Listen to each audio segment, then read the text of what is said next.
Locked On Podcast Network presents Locked On Sports Today. The New Orleans Saints just loudly announced they are for real as they stomped the Dallas Cowboys. Also, the Arizona Cardinals may be a real threat in the NFC West. And Bengals Chiefs did not disappoint. Now through September 22nd, all FanDuel customers can bet $5 and get a 3-week free trial of NFL Sunday Ticket from YouTube and YouTube TV. Visit FanDuel.com to get started. I'm Peter Bukowski, starting your day with the can't-miss stories and biggest debates in sports. You're Locked On Sports Today. Searching all major sports. Found. Let's start with the biggest story. In week 1, the New Orleans Saints beat the brakes off the Carolina Panthers 47-10. Okay, it's the Carolina Panthers. Then they went to Dallas in Jerry World and dismantled the Dallas Cowboys 44-19. Our man on the ground, Ross Jackson, in Dallas at Jerry World, joins us now. Ross, the Saints? The Saints? What is happening, Peter? What is going on? This is entirely different than anything that we've seen for the past 3 seasons, and certainly much better than anything that we expected from this New Orleans Saints team. What a pair of performances to open up the season. This is a Derek Carr pushing the ball down the field. They're getting Alvin Kamara involved in interesting ways. He was 20 for 115 and 3 touchdowns on the day. This is like these. I feel like that's a line from 4 years ago. I don't. What has Clint Kubiak done specifically in your mind, and the way that this personnel is constructed that has got them looking like this offensively? Yeah, I'll mention real quick, Alvin Kamara also added a 4th receiving touchdown on a big 57-yard catch and run. You want to talk about a throwback on this one?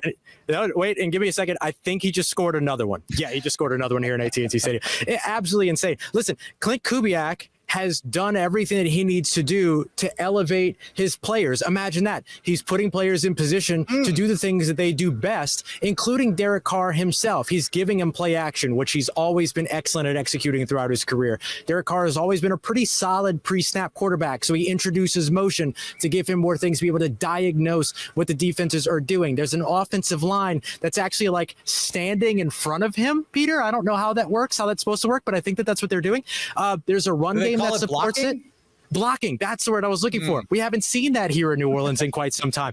And in 370 rushing yards combined over the course of the first 2 games, that's 3rd in the franchise's history.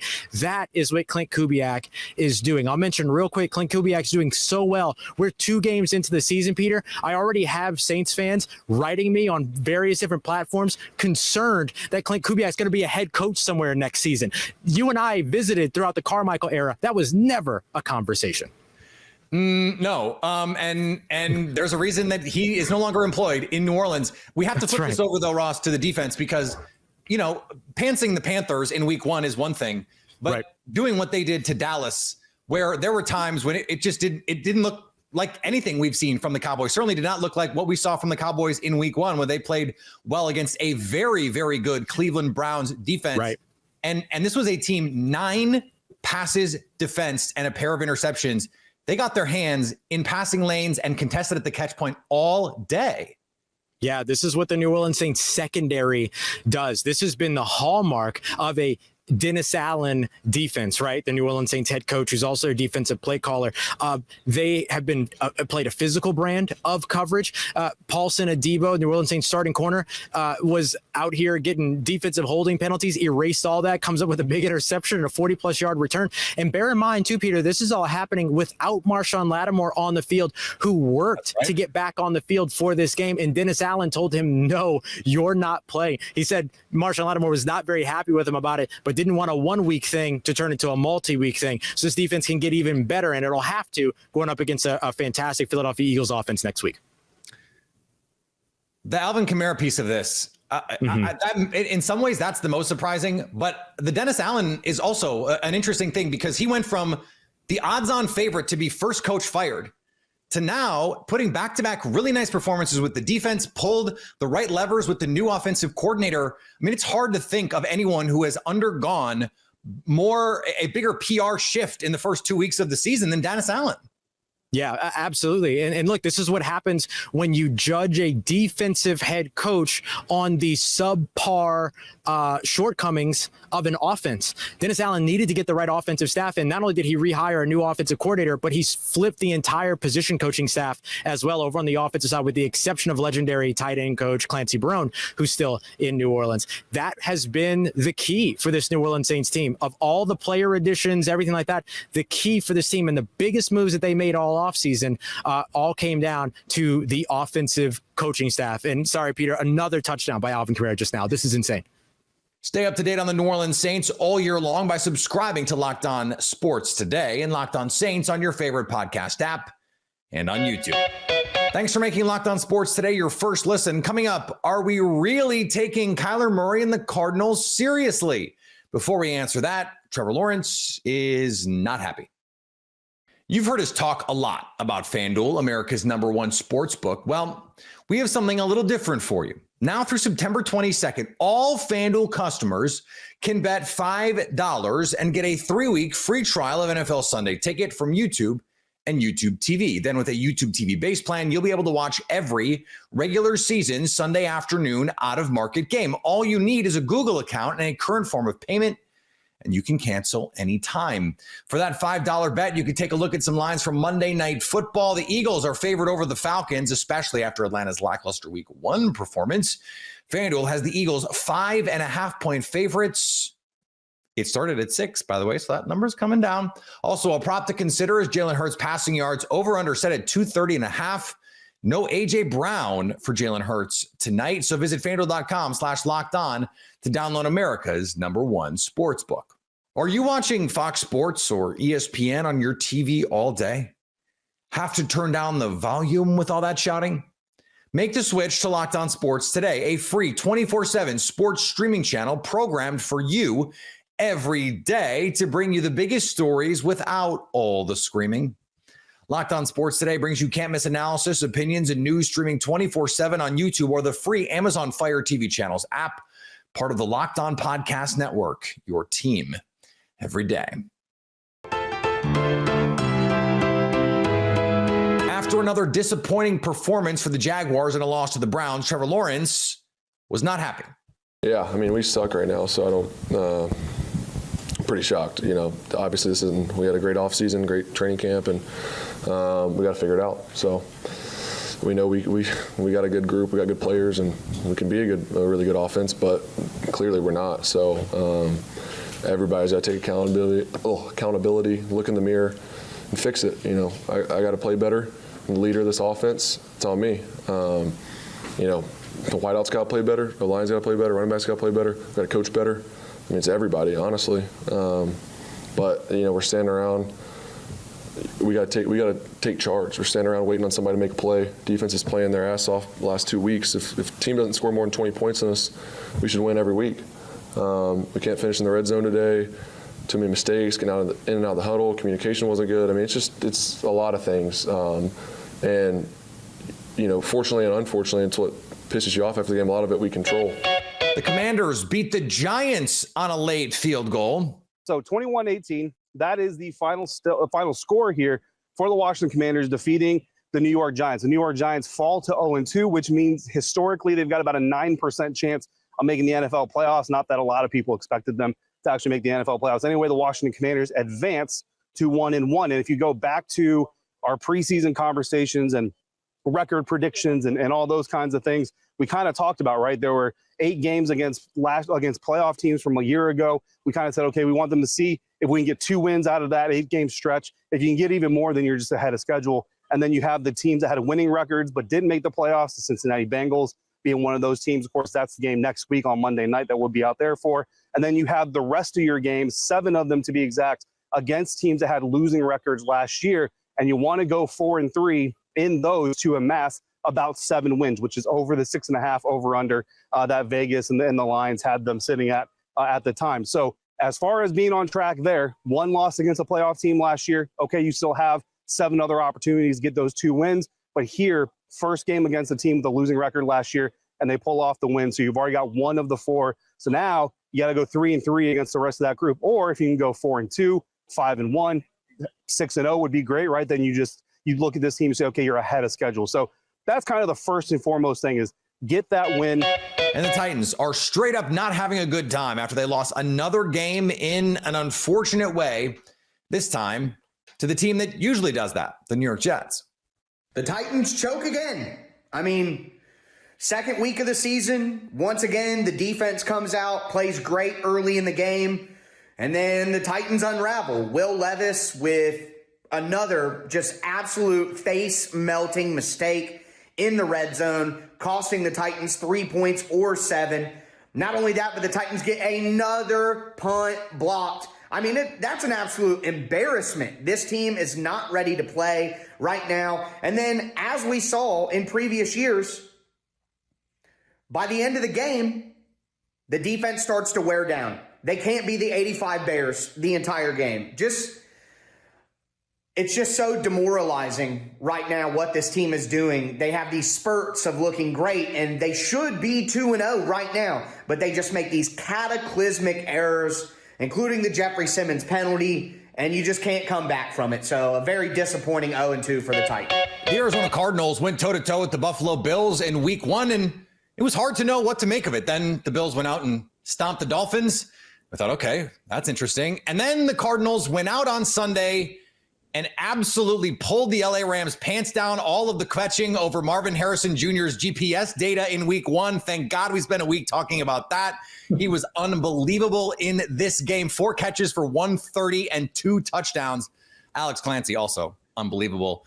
From Locked On Cardinals joins me now. And Alex, aside from just being surprising here, this in a lot of ways had to have felt for Cardinals fans like a giant sigh of relief after a couple seasons of really difficult times watching this team.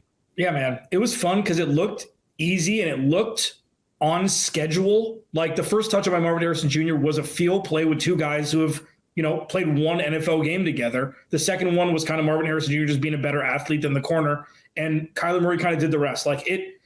This was a very undermanned Rams team. And the Cardinals have struggled playing against teams who are undermanned in the past. I think that's culture. I think that's preparation. I think that's all of it. They did what an NFL team is supposed to do when they're playing another NFL team that is out without half their offensive line and without their, second best wide receiver. Cooper Kupp went down midway through.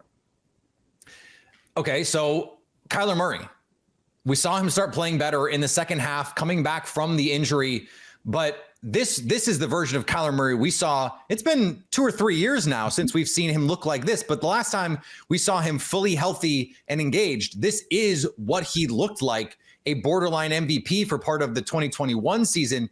That all of a sudden felt a long time ago for a stretch there, right? But this version of Kyler Murray, what is clicking for him this year? The offensive line is the best he's ever had. James Conner is still an absolute beast. They've got on paper what could be the best offense in football this year.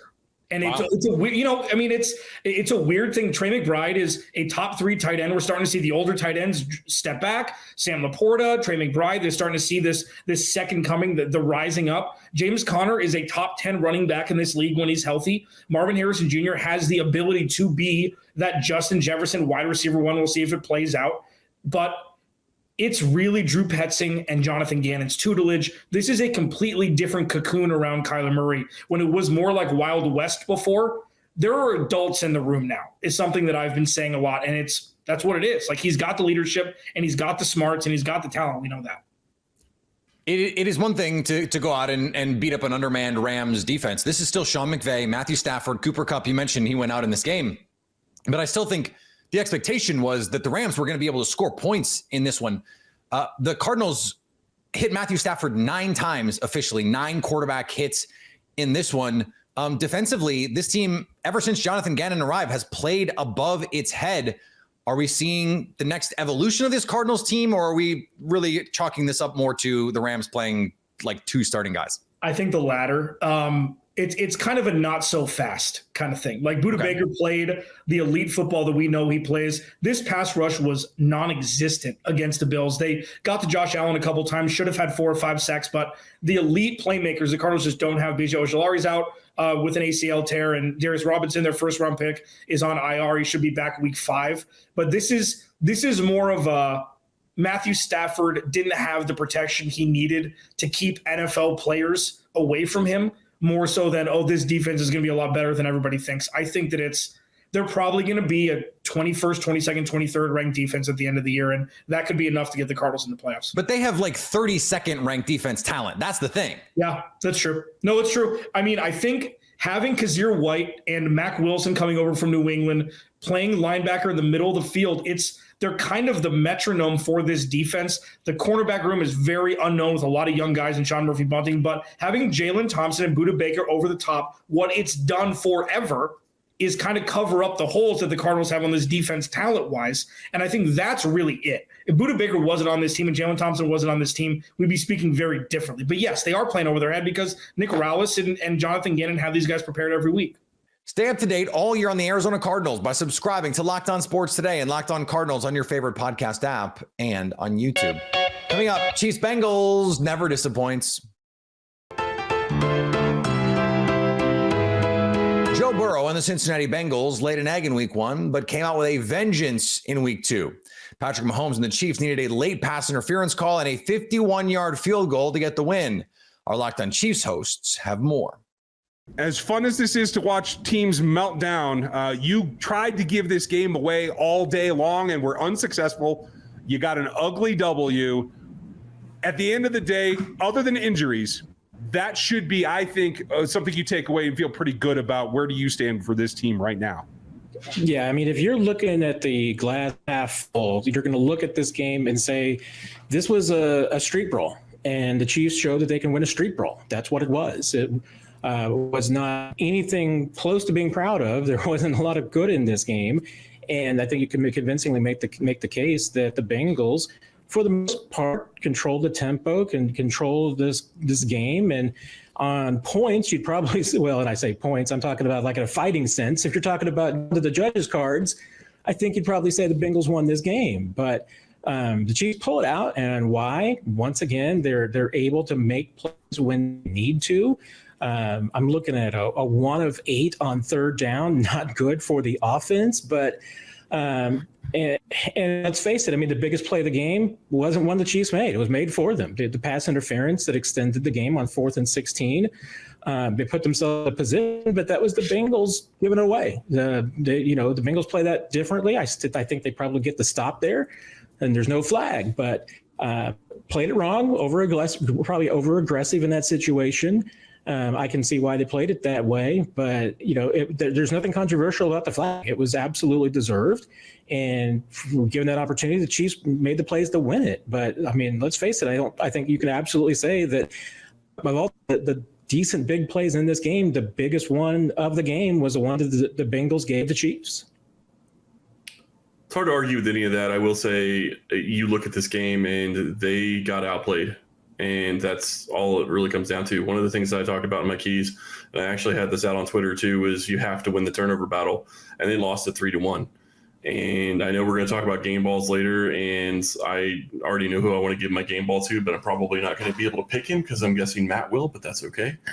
But you watch this game, and Mahomes, I'm sorry, this is one of the worst games he's played.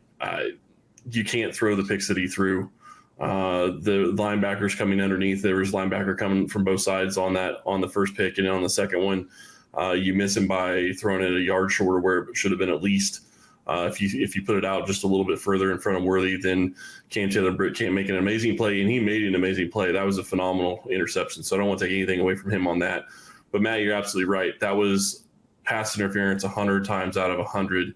You cannot come over the top of a wide receiver. Rice didn't even get a chance to catch the ball because his helmet got hit from behind and it moved his eyes down. So you cannot not call that in that situation. But I said this on Twitter, and I'll say this again. Regardless of Mahomes having one of his worst games that he's had in a very long time, they were still in a position for him to win at the end of the game. And there's not a QB in the NFL that I would have rather had running the offense. And there's not a kicker in the NFL that I would rather have kicking that ball from 51 than Butker. Kansas City has two of the best at those two positions, and it paid dividends for him today. And finally, A'ja Wilson was also busy while football was happening. She became the first player in the history of the WNBA to score 1,000 points. She put in 29 to lead the Aces in a win over the Connecticut Sun. At 28 years old, Wilson is relentless and has no time for reflection right now. She said, I got work to do. That's going to be my mindset until I'm done playing, until I've squeezed everything out of this game. Remember, we are talking about what is going to be likely the unanimous MVP of the WNBA yet again. If you're catching this episode after hearing your favorite Locked On show, make sure to subscribe to Locked On Sports Today on YouTube or wherever you get your podcasts so you never miss an episode. Also, if you're a new subscriber to Locked On Sports Today, we're here for you with the biggest stories in sports every day. Coming up on the next Locked On Sports Today, will the Falcons' offseason shopping spree pay off on Monday night? So at least until tomorrow, stay locked on sports today. Locked On Podcast Network presents Locked On Sports Today. Go to our video on demand. Click on sports at the top of your screen. There, you'll find past episodes of Locked On Sports Today, plus other Locked On shows on demand.